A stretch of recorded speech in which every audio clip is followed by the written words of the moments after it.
എൻ്റെ പ്രിയമുള്ള സഹോദരങ്ങളെ, മഹാനായ അഷ്റഫുൽ ഖൽഖി നബി മുഹമ്മദ് മുസ്തഫ സ്വല്ലല്ലാഹു അലൈഹി വസല്ലം അള്ളാഹുവിന്റെ പ്രവാചകന്റെ ജന്മദിനം കൊണ്ട് അനുഗ്രഹീതമായ പരിശുദ്ധമായ റബീഅ് നമ്മളോട് വിട പറയുകയാണ്. ഇനി കേവലം ദിവസങ്ങൾ മാത്രം. അള്ളാഹുവിന്റെ പ്രവാചകൻ സ്വല്ലല്ലാഹു അലൈഹി വസല്ലം തങ്ങളുടെ ജന്മദിനം കടന്നു വന്നപ്പോൾ നാടും നഗരവും എല്ലാ സ്ഥലങ്ങളും തോരണങ്ങൾ കൊണ്ട് നിറഞ്ഞു. പള്ളികളിൽ മൗലിദ് പാരായണങ്ങൾ തുടങ്ങി. എല്ലാ ജംഗ്ഷനുകളിലും വഅദുകൾ തുടങ്ങി. നബിദിന പരിപാടികളും മറ്റുള്ള കാര്യങ്ങളെല്ലാം ഇങ്ങനെ തുടർന്നു. 1 മുതൽ 12 വരെ. 12 ആയപ്പോൾ എല്ലാം കഴിഞ്ഞു. ഇപ്പം അതൊന്നും കാണാനില്ല. എൻ്റെ പ്രിയമുള്ള സഹോദരങ്ങളെ, പരിശുദ്ധമായ റബീയിലൂടെ നമ്മൾ കടന്നു പോകുമ്പോൾ ആ റബീഅ് നമ്മളിൽ നിന്ന് വിട പറയാൻ ഇനി സമയങ്ങൾ മാത്രം, ദിവസങ്ങൾ മാത്രം ബാക്കി നിൽക്കുമ്പോൾ എൻ്റെ പ്രിയമുള്ള സഹോദരങ്ങളെ, ആ പുണ്യമായ സുദിനം ഒന്നുകൂടെ ഓർക്കുവാൻ വേണ്ടി നമുക്ക് കിട്ടിയ ഒരു സദസ്സാണ്. അള്ളാഹു പഠിക്കുവാനും മനസ്സിലാക്കുവാനും ജീവിതത്തിൽ പ്രാവർത്തികമാക്കുവാനും അള്ളാഹു എനിക്കും നിങ്ങൾക്കും തൗഫീഖ് തന്ന് അനുഗ്രഹിക്കുമാറാകട്ടെ. എൻ്റെ പ്രിയമുള്ള സഹോദരങ്ങളെ, എനിക്ക് തന്നിരിക്കുന്ന വിഷയം ഖുർആനിലെ താക്കീത്. അള്ളാഹുവിന്റെ പരിശുദ്ധമായ ഖുർആൻ 114 സൂറത്തുകൾ, 6666 ആയത്തുകൾ. ഈ 114 സൂക്തങ്ങളിലൂടെ ഞാനും നിങ്ങളും കടന്നു പോകുമ്പോൾ ഒരുപാട് സ്ഥലങ്ങളിൽ ഒരുപാട് താക്കീതുകൾ അള്ളാഹുവിന്റെ പരിശുദ്ധമായ ഖുർആൻ നമുക്ക് തരുന്നുണ്ട്. ഹദീസിന്റെ കിതാബുകളിൽ കാണാം 12ഓളം താക്കീതുകൾ, മുന്നറിയിപ്പുകൾ അള്ളാഹുവിന്റെ ഖുർആൻ നമുക്ക് പറഞ്ഞു തരുന്നുണ്ട്. ഒരു ഗുണപാഠത്തിന് വേണ്ടി, ഒന്ന് മനസ്സിലാക്കുന്നതിന് വേണ്ടി, ഒന്ന് നന്നാകുന്നതിന് വേണ്ടി. അതുമാത്രമല്ല മഹാനായ നബിയുനാ റസൂലുള്ളാഹി സ്വല്ലല്ലാഹു അലൈഹി വസല്ലം, അള്ളാഹുവിന്റെ പ്രവാചകൻ സല്ലല്ലാഹു അലൈഹി വസല്ലമ തങ്ങളും ഒരു മുന്നറിയിപ്പുകാരനായിരുന്നു. മഹാനായ പ്രവാചകൻ സല്ലല്ലാഹു അലൈഹി വസല്ലമ തങ്ങൾക്ക് 99 പേരുകളുണ്ട്. അള്ളാഹുവിന് 99 പേരുകൾ ഉള്ളതുപോലെ മഹാനായ നബിയുനാ റസൂലുള്ളാഹി സ്വല്ലല്ലാഹു അലൈഹി വസല്ലമ തങ്ങൾക്കും 99 പേരുകളുണ്ട്. ആ പേരുകളിൽ കുറച്ചു പേരുകൾ അള്ളാഹുവിന്റെ ഖുർആൻ നമുക്ക് പരിചയപ്പെടുത്തി തരുന്നു. അള്ളാഹുവിന്റെ പരിശുദ്ധമായ ഖുർആൻ നമുക്ക് ചില പേരുകൾ പറഞ്ഞു തരുന്നു. യാ അയ്യുഹൻ നബിയ്യു ഇന്നാ അർസൽനാക ശാഹിദൻ വമുബശ്ശിറൻ വനദീറാ വദാഇയൻ ഇലല്ലാഹി ബിഇദ്നിഹി വസിറാജൻ മുനീറാ. അല്ലാഹുവിന്റെ പരിശുദ്ധമായ ഖുർആൻ പറയുകയാണ്, എന്റെ പ്രിയമുള്ള സഹോദരങ്ങളെ, മക്കൾക്ക് പേരിടാൻ കിടന്ന് നെട്ടോട്ടമോടുമ്പോ ഒരു പെണ്ണ് ഗർഭിണിയായി കഴിയുമ്പോൾ തന്നെ എന്റെ കുഞ്ഞിനെന്ത് പേരിടണമെന്ന് ചിന്തിക്കുന്നവരുണ്ടല്ലോ. അല്ലാഹുവേ, വാപ്പയുടെയും ഉമ്മയുടെയും പേരിന്റെ 1ാമത്തെ അക്ഷരം വേണമെന്ന് കരുതിക്കൊണ്ട് അല്ലാഹുവേ അർത്ഥം പോലും നോക്കാതെ ഫേസ്ബുക്കിൽ കയറിയിട്ട് ഡിക്ഷണറി നോക്കുന്ന എന്റെ പ്രിയപ്പെട്ട സമൂഹത്തോട് അല്ലാഹുവിന്റെ ഖുർആൻ പറഞ്ഞു തരുന്ന പേരുകൾ അറിയുമോ? അല്ലാഹുവിന്റെ ഖുർആൻ പറയുകയാണ്, യാ അയ്യുഹൽ നബിയ്യു ഇന്നാ അർസൽനാക ശാഹിദാ. മക്കൾക്ക് പേരിടുന്ന എന്റെ പ്രിയപ്പെട്ടവരോട് ഖുർആൻ പറഞ്ഞ പേരാണ് ഷാഹിദ്. അല്ലാഹുവിന്റെ ഖുർആന് അർത്ഥം പോലും നോക്കേണ്ട സഹോദരങ്ങളെ, ഖുർആനിലുള്ള പേരാണ്. അല്ലാഹുവിന്റെ റസൂലിന്റെ പേരാണ് ഷാഹിദ്. രണ്ടാമതായി ഖുർആൻ പറയുന്നു മുബശ്ശിറാ. അല്ലാഹുവിന്റെ പ്രവാചകന്റെ പേരാണ് മുബശ്ശിർ. മൂന്നാമത് പറയുന്നു നദീർ. നാലാമതായിട്ട് അല്ലാഹുവിന്റെ ഖുർആൻ പറയുന്നു ദാഴി. അല്ലാഹുവിന്റെ ഖുർആൻ പറഞ്ഞ പേരാട്. എന്റെ പ്രിയമുള്ളവരെ, അല്ലാഹുവിന്റെ ഖുർആൻ പറയുന്നു സിറാജം വ ഖമറം മുനീറാ. സിറാജ് എന്ന് പറയുന്നത് ഖുർആൻ പറഞ്ഞ പേരാണ്. ഖമർ എന്ന് പറയുന്നത് ഖുർആൻ പറഞ്ഞ പേരാണ്. മുനീർ എന്ന് പറയുന്നത് ഖുർആൻ പറഞ്ഞ പേരാണ്. മക്കൾക്ക് പേരിടാൻ പരിശ്രമിക്കുന്ന എന്റെ പ്രിയപ്പെട്ടവരെ, ഖുർആൻ പറഞ്ഞ പേരാണ്. ഈ പറഞ്ഞ പേരുകളിൽ ഒരു പേര് കാണാ, മുബശ്ശിറൻ വനദീറാ. അല്ലാഹുവിന്റെ പ്രവാചകന്റെ പേരായിരുന്നു മുന്നറിയിപ്പുകാരന്, താക്കീത് നൽകുന്ന മനുഷ്യന്. എന്റെ പ്രിയമുള്ളവരെ, അല്ലാഹുവിന്റെ പ്രവാചകൻ നമുക്ക് താക്കീത് തന്ന ആളാണ്. മുന്നറിയിപ്പുകൾ പറഞ്ഞു തരാൻ കടന്നു വന്ന പ്രവാചകനാണ് അഷ്റഫുൽ ഖൽഖ് നബി മുഹമ്മദ് മുസ്തഫ സല്ലല്ലാഹു അലൈഹി വസല്ലമ തങ്ങളും നമുക്ക് ഒരുപാട് മുന്നറിയിപ്പുകൾ പറഞ്ഞു തന്നിട്ടാണ് പോയത്. അതുകൊണ്ട് പരിശുദ്ധമായ ഖുർആൻ 12 താക്കീതുകളാണ് നമുക്ക് പറഞ്ഞു തരുന്നത്. ആ 12 താക്കീതിൽ ഒന്നാമത്തെ താക്കീത് ഏതെന്നറിയുമോ?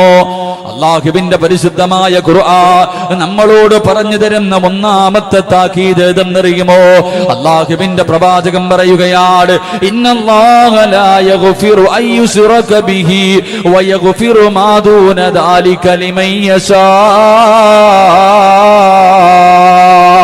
അല്ലാഹുവിന്റെ പരിശുദ്ധമായ ഖുർആൻ ഒന്നാമതായി നമ്മളോട് താക്കീത് ചെയ്ത കാര്യം എന്തെന്നറിയുമോ? എന്റെ പ്രിയമുള്ളവരെ, നിങ്ങൾ അല്ലാഹുവിനെ അല്ലാതെ മറ്റാരെയും ആരാധിക്കാൻ പാടില്ല, നിങ്ങൾ ശിർക്ക് ചെയ്യാൻ പാടില്ല, നിങ്ങൾ അല്ലാഹുവിനോട് പങ്കു ചേർക്കാൻ പാടില്ല. എന്റെ പ്രിയമുള്ളവരെ, നമ്മളൊക്കെ മുസ്ലിമീങ്ങളാണ്, നിസ്കാരമുള്ളവരാണ്, ഖുർആൻ ഓതുന്നവരാണ്, ദുആ ചെയ്യുന്നവരാണ്, നല്ല കാര്യങ്ങൾ ചെയ്യുന്നവരാണ്. പിന്നെ എന്തിനാണ് നിങ്ങളോട് ഞാനിത് പറഞ്ഞതെന്നറിയുമോ? എന്റെ പ്രിയമുള്ളവരെ, അല്ലാഹുവിന്റെ റസൂൽ സല്ലല്ലാഹു അലൈഹി വസല്ലമ തങ്ങൾ പറയുകയാണ്, ഒരു ദിവസം അല്ലാഹുവിന്റെ പ്രവാചകന്റെ മുന്നിലേക്ക് അല്ലാഹുവിന്റെ ഇൽമു പഠിക്കുന്ന മക്കളുണ്ടല്ലോ, അതാ കിതാബ് പഠിക്കുന്ന ഏതൊരു വിദ്യാർത്ഥിയും ഒന്നാമതായി പഠിക്കുന്ന ഹദീസ് ഉണ്ടല്ലോ, എല്ലാ ഉസ്താദന്മാരും അവര് പഠിക്കാൻ തുടങ്ങുമ്പോ, ബുഖാരിയും മുസ്ലിമും മിസ്കാത്തും ഒക്കെ പഠിക്കാൻ തുടങ്ങുമ്പോ, ആ പഠിക്കുന്നതിന്റെ ഇടയില് ഒന്നാമതായി പഠിക്കുന്ന ഒരു ഹദീസ് ഉണ്ട്. അല്ലാഹുവിന്റെ പ്രവാചകൻ സല്ലല്ലാഹു അലൈഹി വസല്ലമ തങ്ങൾ, എന്റെ പ്രിയമുള്ളവരെ, പ്രവാചകന്റെ മുന്നിലേക്ക് അതാ ഒരാള് കടന്നു വരികയാണ്. അല്ലാഹുവിന്റെ റസൂല് പറയുകയാണ്, അല്ലാഹുവിന്റെ റസൂല് പറയുന്നു, ശദീദു ബയാദി സിയാബി ലാ യുറാ അലൈഹിം അസറു സഫർ.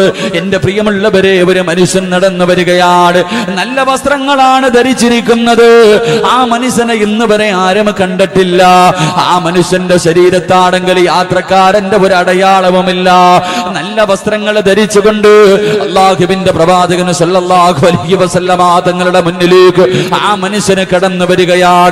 പ്രവാചകന്റെ മുന്നിൽ പോയിരിക്കുകയാണ്. ആ മനുഷ്യന്റെ കാൽമുട്ടുകൾ പ്രവാചകന്റെ കാൽമുട്ടിലേക്ക് ചേർത്ത് വെക്കുകയാണ്. എന്നിട്ട് 2 കൈ കൊണ്ട് അല്ലാഹുവേ, ലോകത്തിന്റെ നേതാവിന്റെ തുടയിലടച്ചുകൊണ്ട് അല്ലാഹുവിന്റെ റസൂലിനോട് ചോദിക്കുന്നു, നബിയേ, മനിൽ ഈമാൻ എന്ന് പറഞ്ഞാൽ എന്താ? വിശ്വാസം എന്ന് പറഞ്ഞാൽ എന്താ? എന്റെ പ്രിയമുള്ളവരെ, പ്രവാചകനെ പറഞ്ഞു കൊടുക്കുകയാണ്, വിശ്വാസം എന്ന് പറഞ്ഞാൽ 6 കാര്യങ്ങളിൽ വിശ്വസിക്കലാണല്ലോ. അല്ലാഹുവിനെ കൊണ്ട് വിശ്വസിക്കല്, അല്ലാഹുവിന്റെ മലക്കുകളെ കൊണ്ട് വിശ്വസിക്കല്, അല്ലാഹുവിന്റെ കിതാബുകളെ കൊണ്ട് വിശ്വസിക്കല്, അല്ലാഹുവിന്റെ മുർസലീങ്ങളെ കൊണ്ട് വിശ്വസിക്കല്, അന്ത്യദിനത്തിനെ കൊണ്ട് വിശ്വസിക്കല്. എന്റെ പ്രിയമുള്ളവരെ, നമുക്കെല്ലാവർക്കും ഈ പറയുന്ന 5 കാര്യങ്ങളിൽ വിശ്വാസമാണ്. എല്ലാവരും അല്ലാഹുവിൽ വിശ്വസിക്കുന്നുണ്ട്, അല്ലാഹുവിന്റെ മലക്കുകളിൽ വിശ്വസിക്കുന്നുണ്ട്, അല്ലാഹുവിന്റെ കിതാബുകളിൽ വിശ്വസിക്കുന്നുണ്ട്, അല്ലാഹുവിന്റെ മുർസലീങ്ങളിൽ വിശ്വസിക്കുന്നവരുണ്ട്, അന്ത്യദിനത്തിൽ വിശ്വസിക്കുന്നവരുണ്ട്. എന്റെ പ്രിയമുള്ളവരെ, 6ാമത്തെ കാര്യം എന്തെന്നറിയുമോ? വൽ ഖൈരി ശർരിഹി. അല്ലാഹുവിന്റെ റസൂൽ പറയുകയാണ്, വൽ ഖദരി ഖൈരിഹി വശർരിഹി മിനല്ലാഹി തആല. 6ാമത്തെ ഒരു കാര്യമുണ്ടല്ലോ, 6ാമത്തെ കാര്യം, ഈമാൻ കാര്യങ്ങളിൽ 6ാമത്തെ കാര്യമുണ്ടല്ലോ, വൽ ഖദരി ഖൈരിഹി വശർരിഹി മിനല്ലാഹി തആല. ഖൈറും ശർറും അല്ലാഹുവിന്റെ ഭാഗത്ത് നിന്നാണ് കടന്നു വരുന്നത്. ദുഃഖവും സന്തോഷവും അത് പടച്ചവന്റെ ഭാഗത്ത് നിന്നാണ് കടന്നു വരുന്നത് എന്ന കാര്യത്തിൽ വിശ്വസിക്കാൻ നമുക്ക് ചിലർക്ക് വല്ലാത്ത മടിയാട്. എന്റെ പ്രിയമുള്ളവരെ, അവിടെ എത്തുമ്പോ നമ്മുടെ ഈമാൻ പതറുകയാണ്. ദുഃഖങ്ങളും ദുരിതങ്ങളും വേദനകളും കടങ്ങളും പ്രശ്നങ്ങളും പ്രതിസന്ധികളും പ്രതിബന്ധങ്ങളും ദുരിതങ്ങളും നമ്മുടെ ജീവിതത്തിലേക്ക് കടന്നു വരുമ്പോ, എന്റെ പ്രിയമുള്ളവരെ, വിശ്വസിക്കാൻ നമുക്ക് വല്ലാത്ത വല്ലാത്ത മടിയാട്. എന്റെ പ്രിയമുള്ളവരെ, നമുക്ക് ദുഃഖങ്ങളും ദുരിതങ്ങളും ഒന്നിനു പുറകെ ഒന്നൊന്നായി നമ്മുടെ ജീവിതത്തിലേക്ക് ദുഃഖങ്ങൾ കടന്നു വരുമ്പോ നമ്മൾ പറയും, നമുക്കാരോ കൂടോത്രം ചെയ്തു വെച്ചിരിക്കുകയാണ്, എന്റെ അയൽവാസി എനിക്ക് അതാ പണി തന്നതാണ്, എനിക്ക് സിഗർ തന്നതാണ് എന്ന് പറഞ്ഞുകൊണ്ട് എന്റെ പ്രിയമുള്ളവരെ മറ്റുള്ളവരുടെ മുന്നിലേക്ക് ഞാനും നിങ്ങളും ഓടി നടക്കുമ്പോൾ, എന്റെ പ്രിയമുള്ളവരെ, അള്ളാഹുവിന്റെ റസൂല് പറയുകയാ, അള്ളാന്റെ റസൂല് പറയുകയാ, ഞാനും നിങ്ങളും നമ്മുടെ ഉമ്മയുടെ ഗർഭാശയത്തിൽ കിടന്ന് 4 മാസം പ്രായമായപ്പോൾ, ഞാനും നിങ്ങളും നമ്മുടെ ഉമ്മയുടെ ഗർഭാശയത്തിൽ കിടന്ന് 4 മാസം പ്രായമായപ്പോ അള്ളാഹു ഒരു മലക്കിനെ പറഞ്ഞു വിട്ടിരിക്കുകയാ, അള്ളാഹു ഒരു മലക്കിനെ പറഞ്ഞു വിട്ടിരിക്കുകയാണ്. ഉമ്മയുടെ ഗർഭാശയത്തിൽ കിടക്കുന്ന ചോരക്കുഞ്ഞായ നമ്മുടെ തലച്ചോറിലേക്ക് ആ മലക്ക് ഇറങ്ങി വന്നിട്ട് എഴുതി വെച്ചിരിക്കുകയാണ്. എന്റെ പ്രിയമുള്ളവരെ, ആ മലക്ക് എഴുതി വെച്ചിരിക്കുകയാ, നീ ഇന്ന ദിവസം ജനിക്കുകയാണ്. അള്ളാഹുവേ, നിന്റെ മാതാപിതാക്കൾ ഇതാണ്, നിന്റെ കുടുംബക്കാരിതാണ്, നിന്റെ ഭാര്യ ഇതാണ്, നിന്റെ മക്കൾ ഇതാണ്, നീ എത്ര വയസ്സ് വരെ ജീവിക്കും, ഇന്ന സ്ഥലത്ത് കിടന്ന് മരിക്കും, നീ മരിക്കുന്ന സമയത്ത് മുസ്ലിമായിട്ടാണോ മരിക്കുന്നത്, കാഫിറായിട്ടാണോ മരിക്കുന്നത്? ഉമ്മയുടെ ഗർഭാശയത്തിൽ കിടന്ന് 4 മാസം പ്രായമായപ്പോഴേ ഈ മലക്ക് വന്നിട്ട് ഇത് മുഴുവനും നമ്മുടെ ശരീരത്തിൽ, നമ്മുടെ തലച്ചോറിൽ എഴുതി വെച്ചിരിക്കുകയാണ്. എന്റെ പ്രിയമുള്ളവര്, ഇതെല്ലാം മുമ്പേ അള്ളാഹു എഴുതി വെച്ചിരിക്കുന്നതാ. അനുഭവിക്കേണ്ടത് മുഴുവനും നമ്മൾ അനുഭവിക്കണമല്ലോ. ജീവിതത്തിലേക്ക് ദുഃഖങ്ങൾ കടന്നു വരുമ്പോ ഇതെല്ലാം അള്ളാഹു മുൻകൂട്ടി തീരുമാനിച്ചു വെച്ചിരുന്ന കാര്യമാണ്. ഇത് ക്ഷമിക്കലല്ലാതെ വഴിയില്ല, റബ്ബിനോട് ദുആ ചെയ്യലല്ലാതെ വഴിയില്ല. എന്റെ പ്രിയമുള്ളവരെ, എന്റെ പ്രിയമുള്ള സഹോദരങ്ങളെ, അള്ളാഹുവിന്റെ പരിശുദ്ധമായ ഖുർആൻ, അള്ളാഹുവിന്റെ പരിശുദ്ധമായ ഖുർആൻ നമ്മളോട് പറഞ്ഞു തരികയാണ്. എന്റെ പ്രിയമുള്ള സഹോദരങ്ങള്, നമ്മുടെ ഒരു കാര്യവും മറ്റൊരാൾക്കും പറയാൻ കഴിവില്ല. ഏത് മന്ത്രവാദികളുടെ മുന്നിൽ പോയാൽ, ഏത് വെറ്റതരുത്തുന്നവന്റെ മുന്നിൽ പോയാൽ നമ്മുടെ ഭാവി പറയാൻ ഒരാളെ കൊണ്ടും കഴിയില്ല. കാരണം അള്ളാഹുവിന്റെ പരിശുദ്ധമായ ഖുർആൻ പറയുകയാണ്, അള്ളാഹുവിന്റെ ഖുർആൻ പറയുകയാ, 5 കാര്യങ്ങൾ അള്ളാഹുവിനല്ലാതെ മറ്റാർക്കും അറിയില്ല. ഒരു മനുഷ്യനോ ഒരു പ്രവാചകനോ ഒരു ഔലിയായിനോ ഒരു തങ്ങൾക്കോ ഒരാൾക്കും 5 കാര്യമല്ലാതെ. എന്റെ പ്രിയമുള്ള സഹോദരങ്ങളെ, അള്ളാഹുവിന്റെ പരിശുദ്ധമായ ഖുർആൻ സൂറത്തുൽ ലുഖ്മാൻ എടുത്തു നോക്കുമ്പോൾ അതിന്റെ അവസാനത്തിൽ അള്ളാഹു പറയുകയാണ്, 5 കാര്യങ്ങൾ അള്ളാഹുവിനല്ലാതെ മറ്റാർക്കും അറിയില്ല. മഗീബാത്തുൽ ഖംസ് എന്ന് പറയുന്ന 5 കാര്യങ്ങളുണ്ട്. അത് അല്ലാഹുവിനല്ലാതെ ഈ പ്രപഞ്ചത്തിൽ മറ്റൊരു മനുഷ്യനും അറിയില്ല. ആ 5 കാര്യങ്ങളിൽ ഒന്നാമത്തേത് എന്താണ്? അല്ലാഹുവിന്റെ ഖുർആൻ പറയുന്നു, ഇന്നല്ലാഹ ഇൻദഹു ഇൽമുസ്സാ വയുനസ്സിലുൽ ഗൈസ വയഅലമു മാ ഫിൽ അർഹാം. അല്ലാഹുവിന്റെ പരിശുദ്ധമായ ഖുർആൻ പറഞ്ഞു തരികയാണ്, എന്നാണ് ഈ പ്രപഞ്ചം നശിക്കുന്നത്, ലോകം അവസാനിക്കുന്നത് എന്താണ് എന്ന് പറയാൻ ഒരാൾക്കും കഴിയില്ല. അത് അല്ലാഹുവിനല്ലാതെ മറ്റാർക്കും അറിയില്ല. വയുനസ്സിലുൽ ഗൈസ, മഴ എപ്പോഴാണ് പെയ്യുന്നത് എന്ന് പറയാൻ അല്ലാഹുവിനല്ലാതെ മറ്റാർക്കും അറിയില്ല. വയഅലമു മാ ഫിൽ അർഹാം, ഉമ്മയുടെ ഗർഭാശയത്തിൽ കിടക്കുന്ന കുഞ്ഞ് ആണാണോ പെണ്ണാണോ അവന്റെ അവസ്ഥകളെ കുറിച്ച് പറയാൻ അല്ലാഹുവിനല്ലാതെ മറ്റാർക്കും അറിയില്ല. എന്റെ പ്രിയമുള്ളവരെ, ശാസ്ത്രത്തിന് 4 മാസം കഴിയുമ്പോഴേ പറയാൻ കഴിയൂ, അതിനു മുമ്പ് ഒരാൾക്കും പറയാൻ കഴിയില്ല. 4-മതായിട്ട് ഖുർആൻ പറയുകയാണ്, വമാ തദ്രീ നഫ്സുൻ മാദാ തക്സിബു ഗദാ, നാളെ എന്ത് സംഭവിക്കുമെന്ന് പറയാ ഒരു മന്ത്രവാദിക്കും കഴിയില്ല. നിന്റെ ഭാവിയും നിന്റെ ഭൂതവും പറയാൻ ഒരാളെ കൊണ്ടും കഴിയില്ല. അല്ലാഹുവിന്റെ ഖുർആൻ പറയുന്നു, അടുത്ത സെക്കൻഡില്, അടുത്ത സമയത്ത് നാളെ എന്ത് സംഭവിക്കുമെന്ന് പറയാ അല്ലാഹുവിനല്ലാതെ മറ്റാർക്കും അറിയില്ല. 5-മതായി ഖുർആൻ പറയുകയാണ്, അല്ലാഹുവിന്റെ ഖുർആൻ പറയുന്നു, വമാ തദ്രീ നഫ്സുൻ ബിഅയ്യി അർദിൻ തമൂത്, ഒരു മനുഷ്യന് മരിക്കുന്നത് എവിടെ വെച്ചാണ്, എപ്പോഴാണ് മരിക്കുന്നത്, എവിടെ വെച്ചാണ് മരിക്കുന്നത്, ഇത് അല്ലാഹുവിനല്ലാതെ ഒരാൾക്കും പറയാൻ കഴിയില്ലെന്ന് ഖുർആൻ പരിചയപ്പെടുത്തുമ്പോ ജനങ്ങളുടെ മുന്നിൽ ഓടി നടക്കുന്നവര്, മന്ത്രവാദികളുടെ വീടിന്റെ മുന്നിൽ ക്യൂ നിൽക്കുന്നവരോട് എന്റെ പ്രിയമുള്ളവരെ അല്ലാഹുവിന്റെ ഖുർആൻ പറഞ്ഞു തരികയാ. അല്ലാഹുവിന്റെ ഖുർആൻ പറയുകയാണ്, ഇന്നാ ഖലഖനൽ ഇൻസാന മിൻ നുത്ഫത്തിൻ അംശാജ്, ഇൻസാജ്. അല്ലാഹുവിന്റെ ഖുർആൻ നമ്മളോട് ചോദിക്കുകയാ, മനുഷ്യ നിന്നെ ഞാൻ സൃഷ്ടിച്ചിരിക്കുന്നത് എന്തിനു വേണ്ടി എന്നറിയുവോ? അല്ലാഹു പറയുകയാണ്, ഇന്നാ ഖലഖിനൽ ഇൻസാന മിൻ നുത്ഫത്തിൻ അംശാജ് നബ്തലീ. നിന്നെ ഞാൻ സൃഷ്ടിച്ചിരിക്കുന്നത് പരീക്ഷിക്കുന്നതിന് വേണ്ടിയാണ്, നിന്നെ പരീക്ഷിക്കാനാണ് സൃഷ്ടിച്ചത്. എന്റെ പ്രിയമുള്ളവരെ, ഖുർആനാ പറയുന്നത്, മനുഷ്യ നിന്നെ ഞാൻ സൃഷ്ടിച്ചിരിക്കുന്നത് പരീക്ഷിക്കാൻ വേണ്ടിയാണ്. അഫഹസിബതും അന്നമാ ഖലഖനാകും അബസാ. അല്ലാഹുവിന്റെ പരിശുദ്ധമായ ഖുർആൻ പറയുകയാണ്, അഫഹസിബതും അന്നമാ ഖലഖനാകും അബസാ വഇന്നകും ഇലൈനാ ലാ തുർജഊൻ. അല്ലാഹു പറയുകയാണ്, മനുഷ്യ നിന്നെ ഞാൻ സൃഷ്ടിച്ചിരിക്കുന്നത് വെറുതെയാണെന്ന് നിനക്ക് തോന്നുന്നുണ്ടോ? അം ഹസിബതും അൻ തദ്ഖുലുൽ ജന്ന വലമ്മാ. അല്ലാഹുവിന്റെ ഖുർആൻ പറയുകയാണ്, വലമ്മാ യഅതികും മസലുൽ ലദീന ഖലൗ മിൻ ഖബലികും. നിന്റെ മുൻഗാമികൾ അനുഭവിച്ച ദുരിതങ്ങളും ദുഃഖങ്ങളും ദുരിതങ്ങളും വേദനകളും പ്രശ്നങ്ങളും പ്രതിസന്ധികളും പ്രതിബന്ധങ്ങളും നേരിടാതെ നിനക്ക് വെറുതെ അങ്ങ് സ്വർഗം കിട്ടുമെന്ന് നീ കരുതുന്നുണ്ടോ? അല്ലാഹു പറയുകയാണ്, മനുഷ്യ നിന്നെ ഞാൻ സൃഷ്ടിച്ചിരിക്കുന്നത് പരീക്ഷിക്കുന്നതിന് വേണ്ടിയാണ്. എങ്ങനെയാണ് പരീക്ഷിക്കുന്നതെന്നറിയുമോ? അള്ളാന്റെ ഖുർആൻ തന്നെ 1400 വർഷങ്ങൾക്ക് മുമ്പ് നമ്മളോട് പറഞ്ഞു തരികയാ, മനുഷ്യനെ അള്ളാഹു പരീക്ഷിക്കുന്നത് എങ്ങനെയാണെന്ന് വരെ ഖുർആൻ പറഞ്ഞു തരികയാണ്. ഒരു മനുഷ്യനെ ഞാൻ പരീക്ഷിക്കുന്നത് എന്തെല്ലാം കാര്യങ്ങൾ കൊടുത്താണ് പരീക്ഷിക്കുന്നതെന്ന് അല്ലാഹുവിന്റെ ഖുർആൻ മുൻകൂട്ടി പറഞ്ഞിരിക്കുകയാണ്. വലനബുലുവന്നകും ബിശൈഇൻ മിനൽ ഖൗഫി വൽ ജൂഅ വനക്സിം മിനൽ അംവാലി വൽ അൻഫുസി വസ്സമറാത്ത് വബശിരി സാബിരീൻ. 1400 വർഷങ്ങൾക്ക് മുമ്പ് പരിശുദ്ധമായ ഖുർആൻ പറഞ്ഞു തരികയാണ്.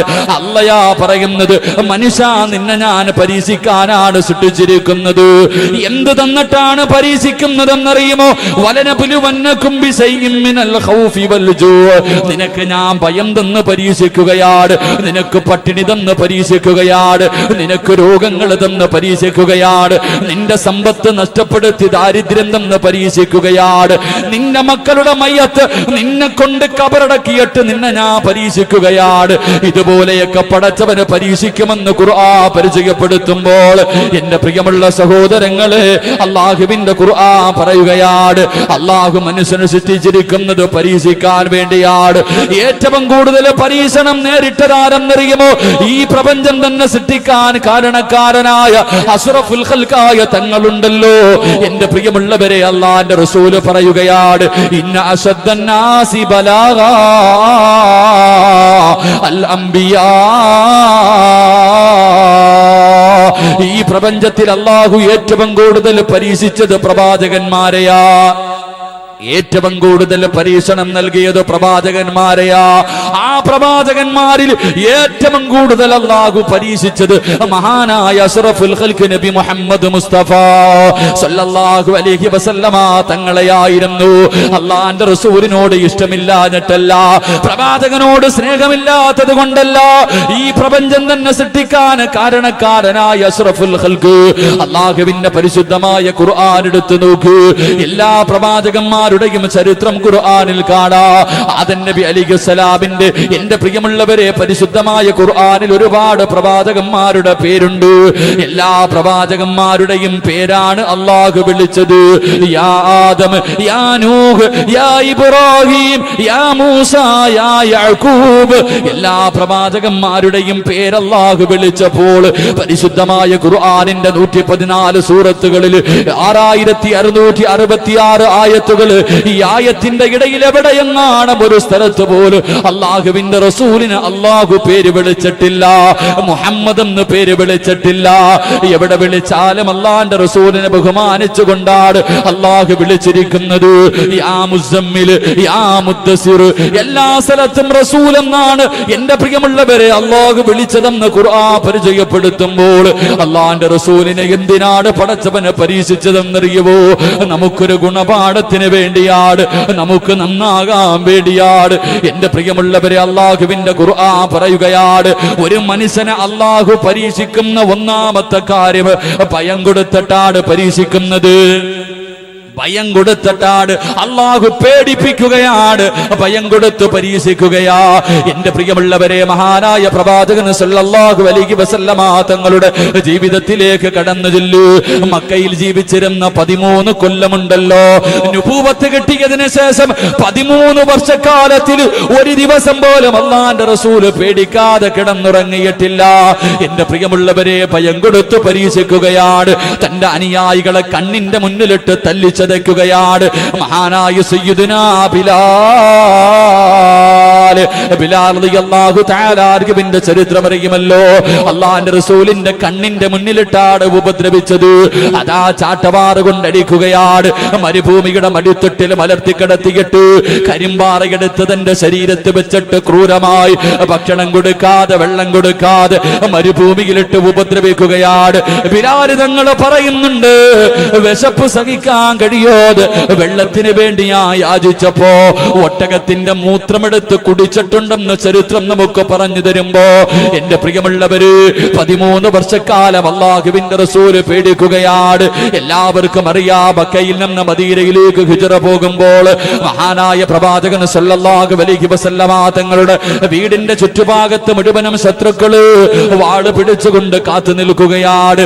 അല്ലാഹുവിന്റെ പ്രവാചകനുണ്ടല്ലോ, അലി ഇബ്നു അബീ താലിബ് റളിയല്ലാഹു തആല അൻഹു തന്റെ വിരിപ്പിൽ കിടത്തി ഉറക്കിയിട്ട് പരിശുദ്ധമായ ഖുർആനിൽ സൂറത്തു യാസീനിലെ ആയത്തോരി ഒരു പിടി മണ്ണ് വാരി എറിഞ്ഞിട്ട് നടന്നു പോവുകയാ.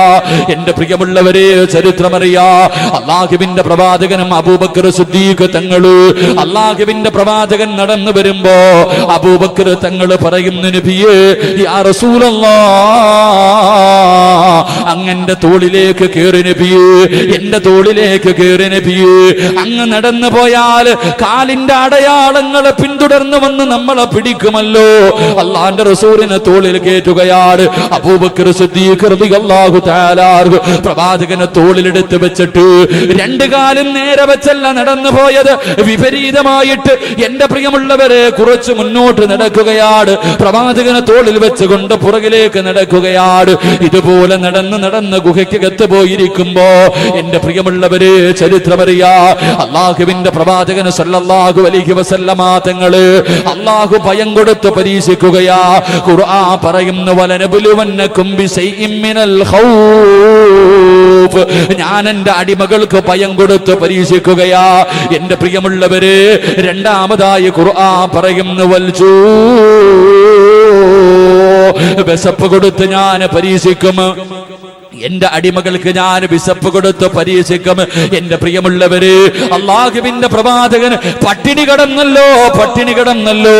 എന്റെ പ്രിയമുള്ള സഹോദരങ്ങളെ, നമുക്ക് മറക്കാൻ കഴിയുമോ? മഹാനായ പ്രവാചകൻ സല്ലല്ലാഹു അലൈഹി വസല്ലമ തങ്ങളുടെ കുടുംബത്തിന്റെ അവസ്ഥ എന്തായിരുന്നെന്നറിയുമോ? അല്ലാഹുവിന്റെ പ്രവാചകന്റെ കുടുംബ പശ്ചാത്തലം ഒന്ന് പഠിച്ചു നോക്കട്. റസൂലുള്ളാഹിന്റെ ജീവിത ചരിത്രം ഒന്നെടുത്ത് വായിച്ചു നോക്കട്. വയറ്റത്ത് കല്ല് വെച്ച് കെട്ടിയിട്ട് അല്ലാഹുവിന്റെ റസൂൽ നടന്നു പോയില്ലേ? ഇന്നത് നമ്മുടെ യുവതലമുറയോട് പറയുമ്പോ, മദ്രസ വിദ്യാർത്ഥികളോട് പറയുമ്പോ, വയറ്റത്ത് കല്ല് വെച്ച് കെട്ടിക്കെട്ട് നടന്നാൽ വിശപ്പ് മാറുമോ എന്ന് ചോദിക്കുന്ന എന്റെ പ്രിയപ്പെട്ട യുവത്വത്തോട് പറയുകയാണ്. അല്ലാഹുവിന്റെ പ്രവാചകൻ സല്ലല്ലാഹു അലൈഹി വസല്ലമ തങ്ങള് പരിശുദ്ധമായ റബീഇന്റെ രാത്രിയാണല്ലോ, റബീഉൽ അവ്വൽ വിട പറയുന്ന നാളാണല്ലോ. എന്റെ പ്രിയമുള്ളവരെ, അല്ലാഹുവിന്റെ പ്രവാചകന്റെ വഫാത്തിന്റെ തലേ ദിവസം റബീഉൽ അവ്വൽ 11-ാം തീയതി നമുക്ക് മറക്കാൻ കഴിയുമോ? എന്റെ പ്രിയമുള്ള സഹോദരങ്ങള്, അള്ളാഹു ഒരുപാട് വിശപ്പ് കൊടുത്ത് പരീക്ഷിച്ച പ്രവാചകനാണ്. അള്ളാഹുവിന്റെ പ്രവാചകനും അനുയായികളും ശൈബ് അബീ താലിബിൽ 3 കൊല്ലമല്ലേ പട്ടിണി കിടന്നത്? അള്ളാഹുവിന്റെ റസൂലും സഹാബത്തും തന്റെ ഭാര്യമാര് 3 വർഷമല്ലേ സഹോദരങ്ങള്? ചരിത്രം പറയുകയാണ്, ചരിത്രം പറയുകയാണ്. അവര് പച്ചില പറിച്ചു തിന്നിട്ട് ആട് കാസിക്കുന്നത് പോലെ കാസിക്കുകയാ. അല്ലാഹുവിന്റെ പ്രവാചകനും തന്റെ സമുദായമുണ്ടല്ലോ, തന്റെ സഹാബത്തും ആട് കാസിക്കുന്നത് പോലെ കാസിക്കുകയാണ്. സഹാബത്ത് പറയുകയാ, അബൂ ഹുറൈറ റളിയല്ലാഹു തആല പറഞ്ഞു തരികയാണ്, എന്റെ പ്രിയമുള്ളവരെ, ഇലയുടെ മുകളിലൂടെ നടന്നു പോകുന്ന പുഴുക്കളെ പോലെ വിശപ്പ് സഹിക്കാൻ കഴിയാതെ സഹാബത്തെടുത്ത് കടിച്ചു എന്ന് ചരിത്രം പഠിപ്പിക്കുമ്പോ, എന്റെ പ്രിയമുള്ളവര്, നമുക്കൊരുപാട് അനുഗ്രഹങ്ങൾ അല്ലാഹു തന്നല്ലോ. ദുഃഖങ്ങളും ദുരിതങ്ങളും കടങ്ങളുമായി കഴിയുക ചെയ്യുന്ന എന്റെ പ്രിയപ്പെട്ടവരോട്, റബീഉൽ അവ്വൽ 11ാമത്തെ രാത്രിയുണ്ടല്ലോ, അല്ലാഹുവിന്റെ പ്രവാചകന് വഫാത്താകുന്നതിന്റെ തലേ ദിവസമുണ്ടല്ലോ, അസറിന്റെ സമയമായപ്പോ അല്ലാഹുവിന്റെ റസൂല് വിളിക്കുന്നു, ആയിഷ. എന്റെ പ്രിയമുള്ളവരെ, ആയിഷ ബീവി റളിയല്ലാഹു തആല അല്ലാഹുവിന്റെ റസൂല് വിളിക്കുകയാണ്. ആയിഷ ബീവി അടുത്ത് ചെല്ലുമ്പോൾ അല്ലാഹുവിന്റെ റസൂല് പറയുന്നു, ആയിഷ, ഇന്ന സ്ഥലത്ത് 7 ദിർഹം ഇരിക്കുന്നു, ആയിഷ, എടുത്തുകൊണ്ട് വാ ആയിഷ. രോഗം പിടിച്ചിട്ട് തളർന്നു കിടക്കുന്ന പ്രവാചകർ തനിക്ക് ഓർമ്മ തിരിച്ചു വന്നപ്പോൾ തന്റെ ഭാര്യയെ വിളിച്ചിട്ട് പറയുകയാ, 7 ദിർഹമിന്ന സ്ഥലത്തിരിപ്പുണ്ട്, എടുത്തുകൊണ്ട് വാ ആയിഷ. ആയിഷ ബീബി റളിയല്ലാഹു തആല 7 ദിർഹം എടുത്തുകൊണ്ട് അല്ലാഹുവിന്റെ പ്രവാചകന്റെ കയ്യിൽ കൊടുക്കുമ്പോ അല്ലാഹുവിന്റെ റസൂൽ അത് കയ്യിൽ വെച്ചിട്ട് പറയുന്നു, ആയിഷ, ഇതെന്റെ കയ്യിലിരിക്കുന്ന സമയത്താണ് ഞാനെങ്ങാണം മരിച്ചു പോകുന്നതെങ്കിൽ എന്റെ കാര്യം പോയല്ലോ ആയിഷ. ആയിഷ ബീബി റളിയല്ലാഹു തആല പറയുകയാണ്, ഒരു ദിവസം അല്ലാഹുവിന്റെ പ്രവാചകൻ തന്റെ വീട്ടിലേക്ക് കടന്നു വരുമ്പോ ആയിഷ ബീബി റളിയല്ലാഹു തആലയുടെ വീട്ടിലേക്ക് കടന്നു വരികയാണ്. അല്ലാഹുവിന്റെ റസൂൽ പറയുന്നു, ആയിഷ, എനിക്ക് വിശക്കുന്നു ആയിഷ, എന്തെങ്കിലും തിന്നാം ദാ ആയിഷ. അല്ലാഹുവിന്റെ പ്രവാചകനെ വീട്ടിലേക്ക് വന്ന് പറയുമ്പോ ആയിഷ ബീബി റളിയല്ലാഹു തആല നിന്ന് കരയുകയാണ്. കാരണം കൊടുക്കാ ഭക്ഷണമില്ല. തന്റെ ഭർത്താവ് വീട്ടിൽ വന്നിട്ട് ഭക്ഷണം ചോദിക്കുകയാണ്, കൊടുക്കാനൊന്നുമില്ല, കുടിക്കാനുള്ള പച്ചവെള്ളം പോലും ആ വീടിനകത്തില്ല. ആയിഷ ബീവി കരയുന്നത് കണ്ടപ്പോൾ അല്ലാഹുവിന്റെ പ്രവാചകൻ തന്റെ പ്രിയപ്പെട്ട ഭാര്യയെ കെട്ടിപ്പിടിച്ചിട്ട് അവിടെന്ന് പറയുന്നു, ആയിഷ, കരയണ്ട ആയിഷ, ഇന്നത്തെ ദിവസം ഞാൻ നോമ്പ് പിടിച്ചു കൊള്ളാം ആയിഷ. ആയിഷ ബീവി റളിയല്ലാഹു തആല പറയുകയാണ്, എന്റെ വീട്ടിലെങ്ങാണം വിളക്കിലൊഴിക്കുന്ന എണ്ണയുണ്ടായിരുന്നെങ്കിൽ, എന്റെ വീട്ടിലെങ്ങാണം വിളക്കിലൊഴിക്കുന്ന എണ്ണയുണ്ടായിരുന്നെങ്കിൽ വിശപ്പ് കാരണം ഞാനതെടുത്ത് കുടിക്കുമായിരുന്നു സഹാബ. അല്ലാഹുവിന്റെ റസൂലിന്റെ വീടിന്റെ അവസ്ഥയാ. എന്റെ പ്രിയമുള്ളവരെ, റബീഉൽ അവ്വൽ 11 മഗ്രിബിന്റെ സമയം അടുത്തു വരുമ്പോ അല്ലാഹുവിന്റെ റസൂലിന്റെ വീടിനകത്ത് വിളക്ക് കത്തിക്കുന്നില്ല. വീടിനകത്ത് വല്ലാത്ത ഇരുളാട്. അല്ലാഹുവിന്റെ റസൂല് ചോദിക്കുന്നു, ആയിഷ, വിളക്കെന്തേ കത്തിക്കാത്തത്? ആയിഷ ബീബി റളിയല്ലാഹു തആല അല്ലാഹുവിന്റെ റസൂലിനോടൊന്നും മിണ്ടുന്നില്ല. കാരണം വിളക്കിലൊഴിക്കാനുള്ള എണ്ണയാ വീടിനകത്തില്ല. വിളക്കിലൊഴിക്കാനുള്ള എണ്ണ വീടിനകത്തില്ല. അത് അല്ലാഹുവിന്റെ പ്രവാചകനോട് എണ്ണയില്ലെന്ന് പറഞ്ഞ ആ പ്രവാചകന്റെ മനസ്സ് വേദനിക്കുമല്ലോ. ആയിഷ ബീബി റളിയല്ലാഹു തആല ഒന്നും മിണ്ടാതെ മാറി നിൽക്കുകയാണ്. കുറെ സമയം കഴിയുമ്പോ അല്ലാഹുവിന്റെ റസൂല് രണ്ടാമതും വിളിക്കുന്നു, ആയിഷ, വിളക്ക് കത്തിക്കാത്തതെന്തേ ആയിഷ? അവിടുന്ന് കരഞ്ഞുകൊണ്ട് പറയുന്നു, നബിയേ, വിളക്കിലൊഴിക്കാനുള്ള എണ്ണ ഈ വീടിനകത്തില്ല നബിയേ. ഒന്ന് ചിന്തിക്കു സഹോദരങ്ങള്, അല്ലാഹുവിന്റെ പ്രവാചകന് വഫാത്താകുന്നതിന്റെ തലേ ദിവസം തന്റെ വീടിനകത്ത് വിളക്കിലൊഴിക്കുന്ന മണ്ണെണ്ണ പോലും ഇല്ല എന്ന് ചരിത്രം പഠിപ്പിക്കുമ്പോ അല്ലാഹുവിന്റെ റസൂല് പറയുന്നു, അൽഹംദുലില്ലാഹ്. എന്തിനാണ് അൽഹംദുലില്ലാഹ് പറഞ്ഞതെന്നറിയുമോ? വയറ്റത്ത് കല്ല് വെച്ച് കെട്ടിക്കെട്ട് നടന്നു പോകുന്ന പ്രവാചകന്റെ മുന്നിലേക്ക് മുഖറബുൽ അംലാഖ് മലക്ക് ജിബ്രീൽ അലൈഹിസ്സലാം കടന്നു വരികയാ. അല്ലാഹുവിന്റെ പ്രവാചകന്റെ ചാരത്ത് വന്നിട്ട് കരഞ്ഞുകൊണ്ട് പറയുന്നു, നബിയേ, യാ റസൂലല്ലാഹ്, അല്ലാഹുവിന്റെ പ്രവാചകരെ, എന്തിനാ പട്ടിണി കിടക്കുന്നത്? വയറ്റത്ത് കല്ല് വെച്ച് കെട്ടിയിട്ട് എന്തിനാ നടക്കുന്നത്? യാ റസൂലല്ലാഹ്, ഒന്ന് പറ നബിയേ, ഒന്ന് അനുവാദം തരുമോ നബിയേ? ഈ കാണുന്ന ഉഹദ് മലയുണ്ടല്ലോ, ഇത് ഞാൻ സ്വർണമാക്കി തരാ നബിയേ. എവിടെ പോയാലും കൂടെ വരും നബിയേ, എവിടെ പോയാലും കൂടെ വരും നബിയേ. എന്റെ പ്രിയമുള്ള സഹോദരങ്ങളെ, അല്ലാഹുവിന്റെ റസൂല് പറയുന്നു, ജിബ്രീൽ, ഒരു പാവപ്പെട്ടവനായി എനിക്ക് ജീവിക്കണം, ഒരു പാവപ്പെട്ടവനെ പോലെ വഫാത്താകണം. നാളെ പാവപ്പെട്ടവരുടെ കൂടെ പടച്ചവന്റെ കോടതിയിൽ എനിക്ക് ഒരുമിച്ച് കൂടണമെന്ന് അള്ളാഹുവിന്റെ പ്രവാചകം ദുആ ചെയ്തു എന്ന് ചരിത്രം പഠിപ്പിക്കുമ്പോ എന്റെ സ്നേഹനിധിയായ പെണ്ണുങ്ങളോട്, എന്റെ പ്രിയപ്പെട്ട സഹോദരിമാരോട് അള്ളാഹുവിന്റെ പ്രവാചകന്റെ ജീവിത ചരിത്രം പഠിക്കുന്നത് നല്ലതാണ്. അള്ളാന്റെ റസൂലുണ്ടല്ലോ, ഒരു ദിവസം തന്റെ പ്രിയപ്പെട്ട പൊന്നുമോള് ഫാത്തിമ ബീവി റളിയല്ലാഹു തആല ഫാത്തിമ ബീവി റളിയല്ലാഹു തആല അൻഹയുടെ വീടിനകത്തേക്ക് കടന്നു വരികയാണ്. രണ്ട് കൊച്ചുമക്കൾ തറയിൽ കിടന്ന് കരയുകയാ. ഹസൻ ഹുസൈൻ റളിയല്ലാഹു തആല അൻഹു രണ്ടുപേരും വീടിനകത്ത് കിടന്ന് കരയുകയാണ്. അള്ളാന്റെ റസൂല്, മോളെ ഫാത്തിമ, മക്കൾക്ക് പാല് കൊടുക്കു ഫാത്തിമ. അള്ളാന്റെ റസൂല് ഫാത്തിമ ബീവി റളിയല്ലാഹു തആല അൻഹയോട് മക്കൾക്ക് പാല് കൊടുക്കാൻ പറഞ്ഞിട്ട് ഇറങ്ങി പോവുകയാണ്. പള്ളിക്കകത്ത് പോയിരിക്കുകയാണ്. പക്ഷേ കുഞ്ഞുങ്ങളുടെ കരച്ചിൽ വീണ്ടും വീണ്ടും കേൾക്കുകയാ. പള്ളിയിലിരുന്നു കൊണ്ട് അല്ലാഹുവിന്റെ റസൂൽ വിളിച്ചു പറയുന്നു, ഫാത്തിമ, മക്കൾക്ക് പാല് കൊടുക്ക് ഫാത്തിമ. രണ്ടാമതും പറച്ചു കരച്ചിൽ തീരുന്നില്ല. മൂന്നാമതും മക്കൾ വീടിനകത്ത് കടന്ന് കരയുന്ന ശബ്ദം കേട്ടപ്പോ അള്ളാഹുവിന്റെ പ്രവാചകൻ സല്ലല്ലാഹു അലൈഹി വസല്ലമ തങ്ങൾ സഹാബത്തിന്റെ മുന്നിൽ നിന്ന് ഇറങ്ങി വരികയാണ്. ഫാത്തിമ ബീവി റളിയല്ലാഹു തആല അൻഹയെ ഒരുപാട് വഴക്ക് പറയുകയാ. നിന്റെ മക്കള് മുന്നിൽ കിടന്ന് കരഞ്ഞിട്ട് പോലും എന്തേ ഫാത്തിമ നീ പാല് കൊടുക്കാത്തത്? അള്ളാഹുവിന്റെ പ്രവാചകന് വഴക്ക് പറയുകയാണ്. പക്ഷേ ഫാത്തിമ ഇരുന്ന് കരയുകയാണ്, തലകുനിച്ചിട്ടിരുന്ന് കരയുകയാണ്. അള്ളാന്റെ റസൂല് തന്റെ കരളിന്റെ കഷ്ടമായ ഫാത്തിമ ബീവി റളിയല്ലാഹു തആല കരയുന്നത് കണ്ടപ്പോ അടുത്ത് ചെന്നിട്ട് ചോദിക്കുന്നു, മാ തബ്കീകി യാ ഫാത്തിമ, ഉപ്പാന്റെ പൊന്നുമോൾ എന്തിനാ കരയുന്നത്? ഉപ്പയുടെ പൊന്നുമോൾ എന്തിനാ കരയുന്നത്? എന്തേ ഫാത്തിമ മക്കൾക്ക് പാല് കൊടുക്കാത്തതെന്ന് ലോകത്തിന്റെ നേതാവ് തന്റെ പൊന്നുമകളോട് ചോദിക്കുമ്പോൾ അവിടുന്ന് കരഞ്ഞുകൊണ്ട് പറയുന്നു, ഉപ്പാ, ഭക്ഷണം കഴിച്ചിട്ട് ദിവസങ്ങളായുപ്പാ, ഭക്ഷണം കഴിച്ചിട്ട് ദിവസങ്ങളായുപ്പാ, എന്റെ മാറിടത്തില് പാലില്ല, എന്റെ മാറിടത്തില് പാലില്ല. മക്കള് പാലിന് വേണ്ടി കിടന്ന് കരഞ്ഞപ്പോ എന്റെ മാറിടമെടുത്തവരുടെ വായിലേക്ക് വെച്ച് കൊടുത്തപ്പോൾ അവര് പാല് ചുരത്തിയിട്ട് പാല് വരാതെ വന്നപ്പോ ദേഷ്യം കാരണം അവരെന്റെ മാറിടത്തിൽ കടിച്ചിട്ട് എന്റെ മാറിടത്തിലൂടെ രക്തം വരുന്നു നബിയേ. എന്റെ പ്രിയമുള്ള പെങ്ങള്, പാല് കൊടുക്കുന്ന സമയത്തും കാണും നിന്റെ മക്കൾ അറിയാതെ ഒന്ന് കടിച്ചാ നിന്നെ കൊണ്ട് താങ്ങാൻ കഴിയുമോ? അള്ളാഹുവിന്റെ റസൂലിന്റെ പൊന്നുമോള് പട്ടിണി കിടന്നിട്ട് മാറിടത്തിലൂടെ പാലിന് പകരം രക്തം വരികയാണ്. റസൂലുള്ളാന്റെ ഹൃദയം പൊടിയുകയാ. തന്റെ പൊന്നുമോള് കരഞ്ഞുകൊണ്ട് പറയുമ്പോൾ, മാറിടത്തിലൂടെ രക്തം വരുന്നെന്ന് പറയുമ്പോൾ അള്ളാഹുവിന്റെ പ്രവാചകന് വീടിനകത്ത് നിന്നിറങ്ങുകയാണ്.